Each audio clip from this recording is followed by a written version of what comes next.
La parole est à Monsieur Stéphane Demilly. Merci, Monsieur le Président. Monsieur le ministre de l'Éducation nationale, la réforme des rythmes scolaires avec le retour à une semaine de 4 jours et demi de classe fait, semble-t-il, partie de vos priorités. Je n'ai pas la compétence suffisamment pointue pour savoir si un temps de classe hebdomadaire de 9 demi-journées au lieu de 8 est plus judicieux tant pour l'épanouissement de l'enfant que pour l'acquisition des connaissances. En revanche, à l'heure où la réduction des dépenses publiques est, semble-t-il, un impératif partagé par tous, je m'interroge non pas en tant que maire, permettez ce jeu de mots, en tant que père, pardon, mais en tant que maire MAIRE, sur l'impact d'une telle réforme sur les finances des collectivités locales. En effet, le rajout d'une demi-journée de classe supplémentaire risque de peser lourd sur le budget des communes et sur le budget des départements. Pour les premières, au-delà du coût d'entretien supplémentaire, c'est plus de dépenses pour le temps périscolaire. Je pense notamment, bien sûr, à la cantine, aux garderies ou encore aux animations de loisirs. Pour les départements qui financent le transport scolaire, je pense notamment aux départements ruraux et qui ont déjà du mal à boucler leur budget, c'est un nouveau coup de massue qui s'annonce sur le plan financier. Le journal Les Échos, dans un article récent, faisait état d'un coût de cette réforme estimé à 50 € par an et par enfant.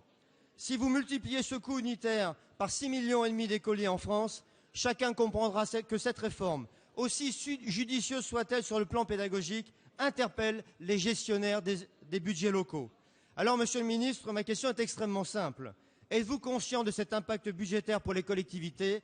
Et si oui, des compensations de l'État sont-elles prévues? Merci. La parole est à Monsieur Vincent Peillon, ministre de l'Éducation nationale. Monsieur le Président, Monsieur le député Demilly, d'abord, il y a une exception française et je vous remercie de l'humilité avec laquelle vous avez posé votre question. Cette exception française n'est pas une bonne exception parce qu'elle pénalise fortement nos enfants, nos élèves. Nous sommes le seul pays du monde depuis 2008 qui accorde que 144 jours de classe à ses enfants. Nous nous plaignons que le niveau baisse. La plupart des évaluations internationales et nationales le montrent. La moyenne des pays de l'OCDE est de 187 jours.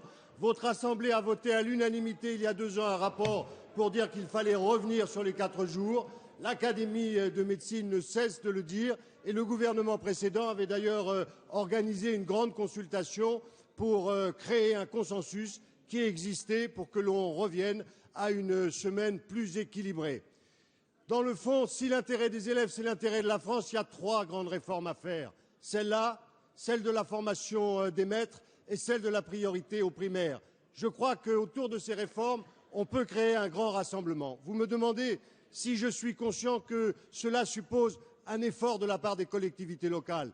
Bien entendu, le gouvernement est conscient que cet effort est nécessaire. C'est un effort pour l'État. C'est un effort pour les personnels, c'est un effort pour les familles, c'est un effort pour les collectivités locales. Et c'est pour cela d'ailleurs que je les ai reçus à plusieurs reprises et que je les recevrai encore lundi prochain. Nous avons à agir dans l'intérêt des enfants de France, nous avons à agir dans l'intérêt de la France, nous avons à agir pour faire, parce qu'il faut du temps pour enseigner, il faut du temps pour apprendre. La réussite et l'avenir de notre pays passent par là.